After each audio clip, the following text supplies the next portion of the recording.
नमस्कार दोस्तों, साथियों, छात्र छात्राओं। इस चैनल पर हम लोग बहुत कुछ पढ़ रहे हैं। ग्रामर में हम लोग सिंटेक्स पढ़े, आर्टिकल पढ़े और इसके बाद आपको पैसिव वॉइस पर आधारित ट्रांसलेशन के नियमों को बताया जा रहा है। तो आइए अब तक हम लोग पैसिव वॉइस पर आधारित ट्रांसलेशन के नियमों को सीखे। प्रेजेंट इंडेफिनिट टेंस पर, प्रेजेंट कंटिन्यूअस टेंस पर, प्रेजेंट परफेक्ट टेंस पर। आज हम लोग पार्ट इंडेफिनिट टेंस के पैसिव वॉइस पर ट्रांसलेशन के नियमों को सीखेंगे। तो चलिए हम लोग शुरू करते हैं, समय को नष्ट न करें। The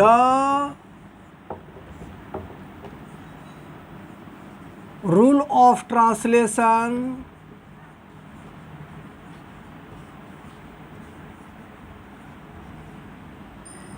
based on the passive voice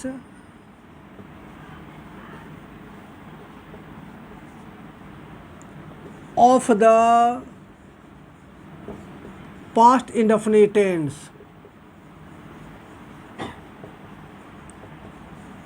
The rule of translation based on the passive voice of the past indefinite tense, अर्थात पास्ट इंडेफिनिट टेंस की पैसिव वॉइस पर आधारित अनुवाद के नियम, पास्ट इंडेफिनिट टेंस के पैसिव वॉइस पर आधारित ट्रांसलेशन के नियम। शुरू करते हैं। There are such some vital sentences of Hindi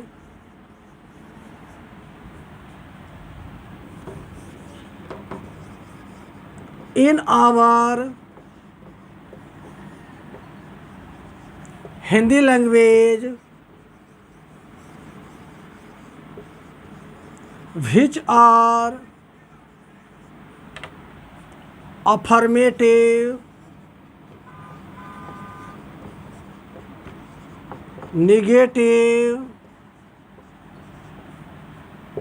interrogative and interrogative.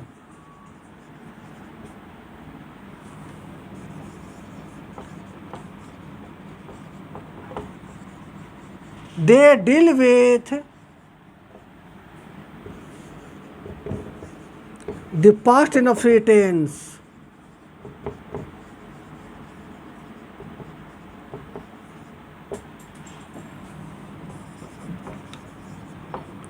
They are based on the passive voice of this tense. Our great scholars and luminaries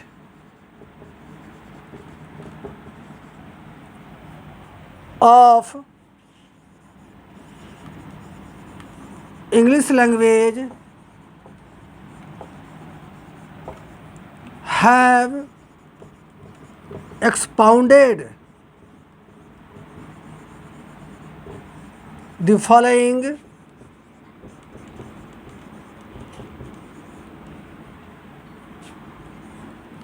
grammatical,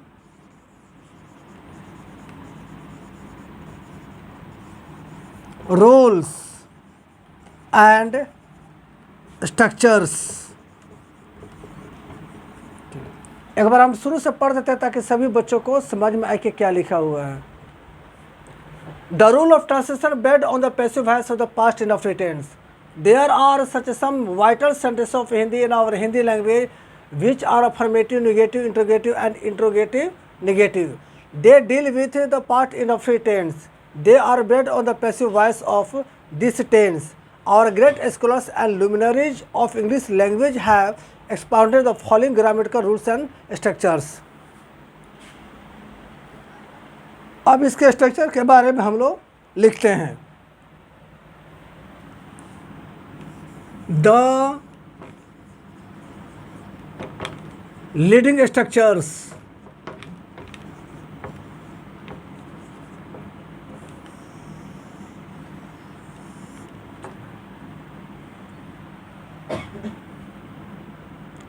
पहला the affirmative, shortcut में लिख रहे हैं affirmative, subject plus was were plus V3 plus other words. Number 2 the negative, subject plus was were plus not plus V3 plus other words. तीसरा the interrogative, was were plus subject plus V3 plus other words plus question mark. चौथा the इंट्रोनेगेटिव,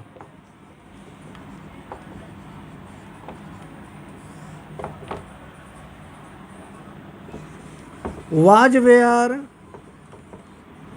plus subject plus not plus V3 plus other words plus question mark. Note the sentence of Hindi which are based on the passive voice of the past indefinite tense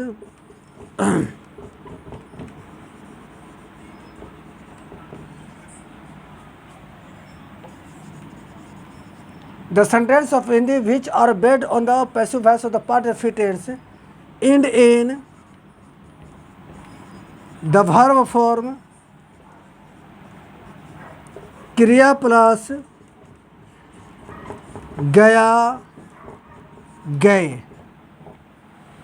एक बार पढ़ देते ताकि सभी बच्चों को स्पष्ट समझ में आए। द लीडिंग स्ट्रक्चर्स, पहला the affirmative, subject plus was were plus V3 plus other words. दूसरा the negative, subject plus was were plus not plus V3 plus other words. तीसरा the interrogative, was were plus subject plus V3 plus other words plus question mark. चौथा the interrogative negative, was plus subject plus not plus V3 plus other words plus question mark. Note the sentence of Hindi which are based on the passive voice of the past indefinite tense in the verb form क्रिया plus गए गए गया गए। अब हम लोग इस पर एग्जाम्पल्स लेंगे। आइए हम लोग इस पर थोड़ा सा एग्जाम्पल लेते हैं ताकि स्पष्ट से समझ में आए कि हम लोग को क्या क्या सीखे क्या पढ़े। क्वेश्चनियर,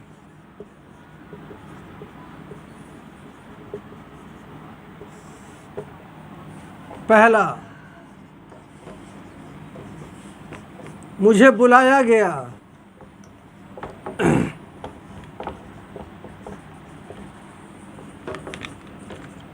हमें दिया नहीं गया,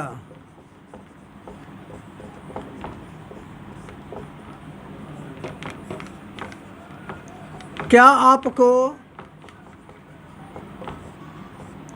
धोखा दिया गया,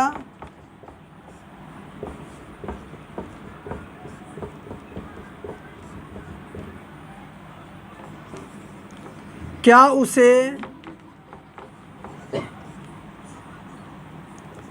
देखा नहीं गया,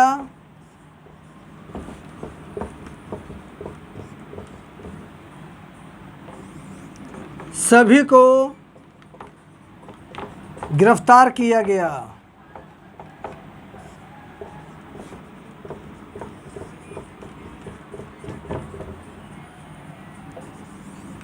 दोनों को बुलाया नहीं गया।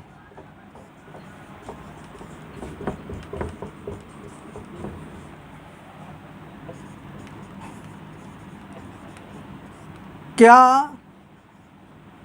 तनख्वाह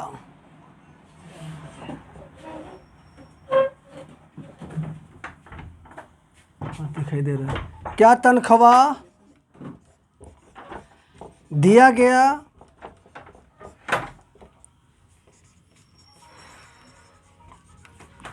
क्या उसे रोका नहीं गया। अब समझते हैं। हमारे हिंदी बोलचाल की भाषा में हिंदी के बहुत से वाक्य होते हैं जो कि माने जाते हैं कि अफर्मेटिव होते हैं, नेगेटिव होते हैं, इंट्रोगेटिव होते हैं और इंट्रोगेटिव नेगेटिव होते हैं। वाक्य मुख्य रूप से पार्ट एफिटेंस का होता है और वो पैसिव वॉइस पर आधारित होता है। वाक्य मुख्य रूप से पार्ट एफिटेंस का होता है और वो पैसिव वॉइस पर आधारित रहता है। वाक्य का सब्जेक्ट किसी प्रकार का संज्ञा सर्वनाम हो सकता है, जैसे मुझे, उसे, हमें, आपको, रवि को, चंदन को इत्यादि। और अंत में क्रिया रहता है। क्रिया के साथ जो रूप लगा रहता है गया और गए। गया और गए से यह नहीं बोध होता है कि कोई व्यक्ति कहीं जा रहा है, बल्कि यह बोध होता है कि किसी अज्ञात व्यक्ति के द्वारा काम किया जा रहा है। ऐसे वाक्यों को बनाने के लिए क्या करेंगे? वाक्य के शुरू में सब्जेक्ट के अनुसार हम वाज वेयर का प्रयोग करेंगे। उसके बाद मुख्य क्रिया का तीसरा का रूप। अन्य शब्द होगा तो लिखेंगे या नहीं तो छोड़ देंगे। फिर से समझा देते हैं। वाक्य के शुरू में सब्जेक्ट लिखेंगे, सब्जेक्ट के अनुसार वाज वेयर का प्रयोग करेंगे। उसके बाद V3 को लिखेंगे। V3 के बाद अन्य शब्द होगा तो लिखेंगे, नहीं तो कोई बात नहीं। चलिए आइए हम लोग बनाते हैं इस एग्जाम्पल को। मुझे बुलाया गया, आई वाज बीकन्ड। बीकन्ड का मतलब होता है बुलाना। हमें दिया नहीं गया, we were not imparted. Imparted का मतलब होता है देना। क्या आपको धोखा दिया गया? Were you cheated. क्या उसे देखा नहीं गया? वाज ही चाहे सी नॉट सीन। सभी को गिरफ्तार किया गया, ऑल वेयर नैब्ड। नैब्ड का मतलब होता है गिरफ्तार करना। दोनों को बुलाया नहीं गया, both were not called. Called का भी मतलब बुलाना होता है। क्या तनख्वाह दिया गया? Was salary given. क्या उसे रोका नहीं गया? वाज ही चाहे सी नॉट प्रिवेंटेड। एक बार फिर हम समझा देते हैं। हिंदी के वैसे वाक्य जो कि पार्ट इनफिटेंस के होते हैं और पैसिव वॉइस पर आधारित होता है, उसकी पहचान है कि अंत में क्रिया रहेगी, उसके साथ गया गए लगा रहता है। ठीक, इस क्रिया के रूप से यह नहीं बोध होता है कि कर्ता कहीं जा रहा है, बल्कि यह बोध होता है कि किसी अज्ञात व्यक्ति के द्वारा कोई काम किया जा रहा है।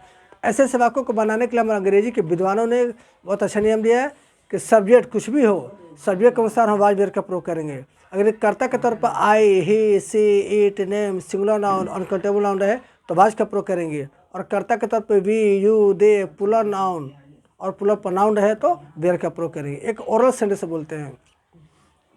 बच्चों को ठीक से पढ़ाया गया, the children were taught well. किताबों को फाड़ दिया गया, द बुक्स वेयर टॉर्न। देश को लूट लिया गया, द कंट्री वाज रोब्ड। तनख्वाह नहीं दिया गया, the salary was not given. इस तरह से हम लोग अगले चैनल में, मतलब कि अगले वीडियो में हम लोग पास्ट कंटिन्यूअस टेंस पर आधारित पैसिव वॉइस के नियम को सीखेंगे। तब तक के लिए नमस्कार।